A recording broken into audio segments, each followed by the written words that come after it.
Bienvenidos nuevamente a un programa más de su programa Puerta Dorada. Tengo el gusto de poder tocar hoy el tema de Grecia, siguiendo la secuencia de lo que está el sueño de Nabucodonosor del capítulo 2 de Daniel nos muestra, y de los imperios que iban a suceder uno tras otro. Ya vimos el imperio babilónico, ya vimos el imperio medo-persa. Nos toca este tercer imperio, Grecia, que tiene una amplitud de cosas muy interesantes, y lo más importante de todo es cómo Dios marca los tiempos de cada periodo que corresponde a cada imperio en la historia.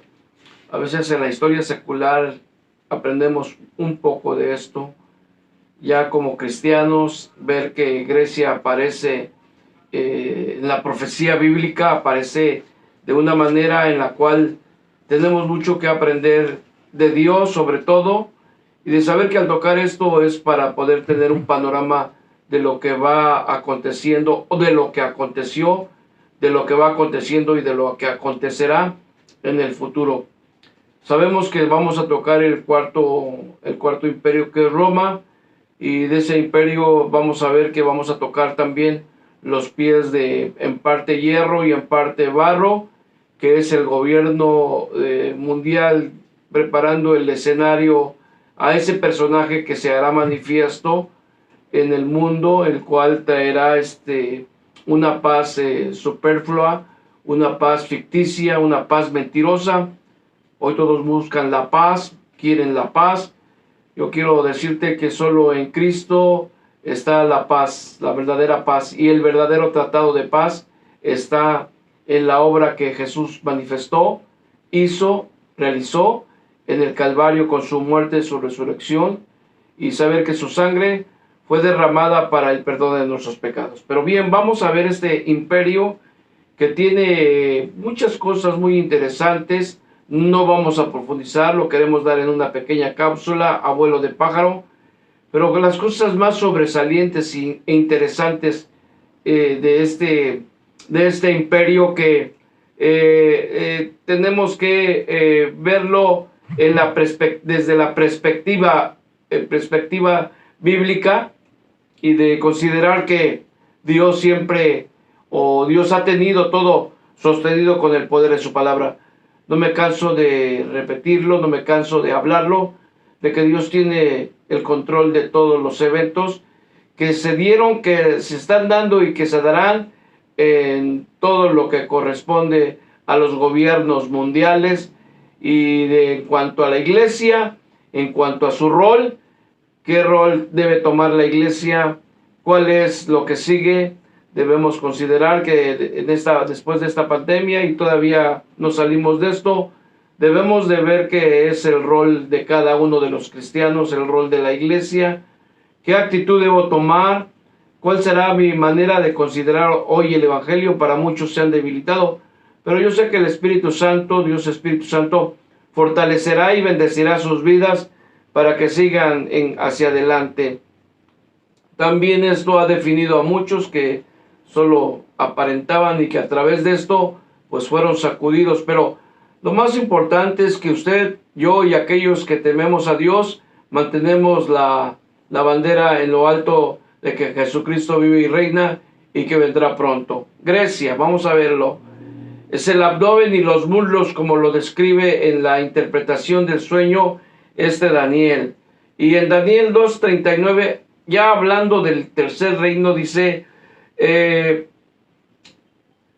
y después de ti se levantará otro reino inferior al tuyo, y luego un tercer reino de bronce. Este es el reino de bronce que corresponde a lo que la estatua de Nabucodonosor en aquel sueño representa, los muslos, y diríamos el abdomen y los muslos. Y esto está aquí en Daniel 2:39.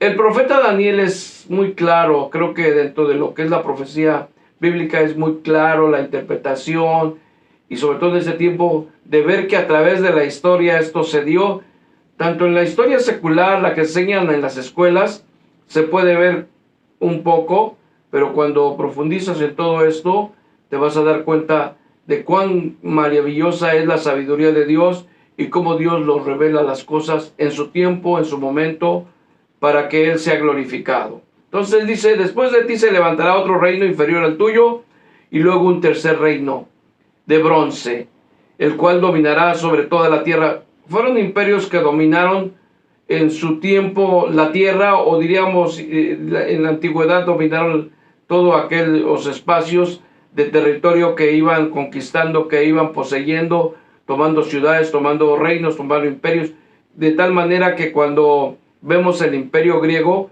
es el que vence al imperio medo-persa de manera, diríamos, importante para el cumplimiento de los eventos que deberían de seguir. Grecia vence al medo-persa, y quiero llamar la atención de que esto es lo que Daniel 2:32 nos habla también. El abdomen y el muslo es el imperio griego. Eso está contenido aquí en la escritura. Ahora, si vamos nosotros a ver el periodo griego, es del 2032 al 63 antes de Cristo.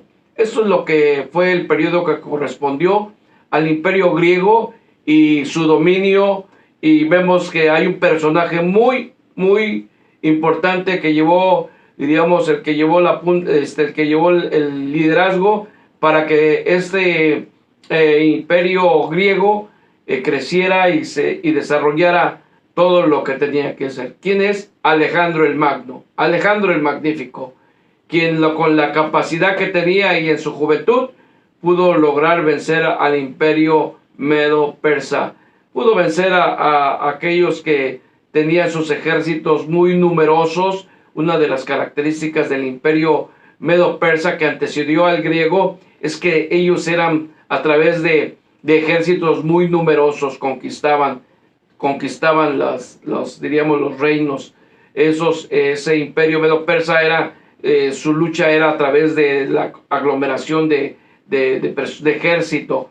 Y lo contrario al imperio griego, que era un imperio más disciplinado, los gladiadores o la gente del ejército griego, era gente que desde pequeña se preparaba y la sometían para que ellos pudieran ser encaminados para ser grandes guerreros. Entonces había dos ciudades también muy importantes en cuanto a Grecia, lo que era Atenas y lo que era Esparta. Dos ciudades que tenían algo interesante, ya que estas ciudades, por un lado en Atenas es donde nacieron las democracias, o donde nació la democracia, y por el lado de Esparta era más dado a la milicia, a la preparación de ejércitos muy bien ordenados y muy bien organizados. Fue de esa manera que Grecia vence al imperio medo-persa, y si nos damos cuenta cómo sus ejércitos bien disciplinados, bien organizados, algo interesante es que sus lanzas eran muy altas, creo que eran más de 10 pies, no sé, pero eran muy grandes sus lanzas, para que de esa manera vencieron. Parte de esto fue de la milicia con que vencieron ellos a los medos y los persas. Yo quiero decirte que Alejandro el Magno era muy estratégico. Qué importante que con ejércitos menores que los de los medos pudieron vencer, porque eran gente muy preparada para todo lo que era el oficio militar. Qué interesante es ver que estos griegos tenían diríamos, en todo lo que corresponde a su imperio, el dominio a través de la estrategia y el orden. Ahora, veamos que también había algunos aspectos de lo que fue la cultura helénica. A los griegos se le conocía como la cultura helénica, pero cabe mencionar que recuerde que cuando aquella batalla de las Termópilas, cuando el rey Leónidas con los 300 se enfrenta a Jerjes, podemos ver cómo en esas batallas pueden ver la capacidad que solo con 300 pudieron soportar mucha batalla de ejércitos numerosos. Pero en otros aspectos, de cuanto a los griegos, en cuanto a la cultura helénica, vemos su arquitectura, vemos cómo ellos realizan lo que es el teatro griego. Tenían muchas representaciones, eran muy pensantes, eran muy pensadores. Por eso es que hicieron tantas cosas interesantes en cuanto a la filosofía, en cuanto a aspectos, en cuanto al pensamiento, de tal manera que también otro de los aspectos que vemos en Grecia es que ellos tenían como, diríamos, tres representantes de su cultura, como Sócrates, Platón y Aristóteles, quienes fueron pensadores y fueron filósofos griegos que llevaron diríamos, a este imperio todo lo que se unió a su grandeza. Qué interesante es ver que de ahí también nace el teatro griego a través de Hipócrates, y por eso es que usted puede ver que tienen gran relevancia. Cuando nuestro Señor Jesucristo aparece en su ministerio terrenal, había una mezcla en cuanto a lo babilónico, en cuanto a lo persa y en cuanto a lo griego. Pero como el imperio griego acababa de ser, algunas décadas acababa de ser sometido por los romanos, pero todavía había grandes vestigios de su cultura en cuanto al lenguaje. Se hablaba en el tiempo de Cristo, se hablaba la lengua griega o helénica, se hablaba el latín en cuanto a los romanos, y se hablaba la lengua aramea, que usted se da cuenta que de esa manera era una, diríamos, cosmovisión de todo lo que comprendía los imperios pasados: Babilonia, Medo-Persa y Grecia, todos amalgamados en cuanto a sus costumbres, en cuanto a su religión, en cuanto a su manera de considerar la vida. Creo que por eso es que nuestro Señor Jesucristo aparece en el centro de todos los eventos en cuanto a las culturas y de todo esto, para dar a conocer el mensaje del cielo, el mensaje del Padre, el mensaje del reino de Dios, el mensaje que venía a cambiar y a transformar todas aquellas mentalidades que se habían, diríamos, que tuvieron un tiempo de gloria. Ahora el Rey de Reyes y Señor de los Señores aparecía como un cordero manso y humilde para dar un mensaje diferente. De tal manera que la iglesia, en los primeros cristianos, expusieron la palabra, compartieron la palabra en las culturas que tenían que venir. Sabemos bien que todas las cosas que Dios permitió para desarrollar esto fue tan extraordinario que la iglesia alcanzó en el primer siglo una expansión extraordinaria y maravillosa. Ahora vea esto. Yo creo que cuando tocamos el imperio griego debemos de considerar también lo que fue ellos de ahí en Olimpia, es de donde salen las Olimpiadas. La primera Olimpiada que fue en Grecia. Por eso el culto al cuerpo es bien interesante considerarlo, que es el espíritu de Grecia. Hoy está el culto al cuerpo. Todos quieren tener buena apariencia y todos quieren tener un cuerpo, diríamos, perfecto. Tanto hombres como mujeres quieren tener muchos llevan el sello de Grecia, porque el espíritu de Grecia está en el mundo moviéndose. Recuerde que también el espíritu babilónico y el espíritu medo-persa, que representa todo aquello que dejaron las culturas como diríamos, como parte de lo que tenía que desarrollarse. Alabo y bendigo el nombre del Señor, porque nosotros sabemos que Cristo nos ha dejado un legado y nos ha dejado en nuestro corazón esa esperanza de gloria de un día estar con Él, y que un día vendrá para gobernar al mundo, un día vendrá para gobernar las naciones, un día vendrá para poner sobre la tierra verdadera justicia, la cual hoy no la hay. Pero bueno, todo lo que representa las culturas, podemos ver cómo este impacto del imperio griego en su arquitectura, en su filosofía, en su desarrollo cultural era muy amplio. Pero creo que si usted y yo nos damos cuenta que a la muerte de Alejandro el Magno, su reino se divide en cuatro. ¿Cómo? ¿De qué manera? Sus generales, o los generales griegos, como son Casandro, Lisimaco, Seleuco y Ptolomeo, se divide el reino, y es algo extraordinario porque la profecía bíblica misma grita, nos enseña y lo declara en aquel capítulo 7 de el sueño, la visión de Daniel en cuanto a las 4 bestias. Voy a recordarle que el imperio babilónico, su representante en cuanto a las bestias es el león alado. El imperio medo-persa es el oso y el imperio griego es el leopardo. Ahora, este leopardo que mira a Daniel, este es un leopardo que tiene 4 alas y tiene 4 cabezas.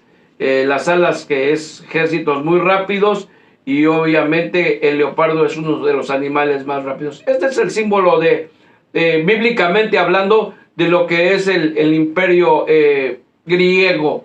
Se dividió en 4: Ptolomeo, Seleuco, Casandro y Lisimaco. Ahora, vea que esto está contenido en la palabra del Señor, porque si algo tenemos que considerar, que aquí está contenido en la palabra del Señor. Por eso no me cansaré de decir cuán glorioso es la sabiduría de Dios. Un día el apóstol San Pablo, de tantas cosas que Dios le daba y de muchas cosas que a veces Dios le mostraba y le enseñaba, llegó a decir esto que me llama la atención, porque dice: oh profundidades del conocimiento y de la sabiduría de Dios, cuán insondables e inescrutables son tus caminos. Pablo se quedaba cada vez perplejo, porque Dios le daba a conocer a veces cosas que ojo no vio ni oído yo, sino que son las cosas que Dios tiene preparadas para los que le aman. Y es algo que aquí en la Biblia está contenido en Daniel 7:6, donde dice: después de esto miré aquí otra semejante a un leopardo, con 4 alas de ave en sus espaldas. Tenía también esta bestia 4 cabezas, y le fue dado dominio. Ahora, si nosotros vemos que a través de lo que la profecía nos habla, aquí está contenido todo esto.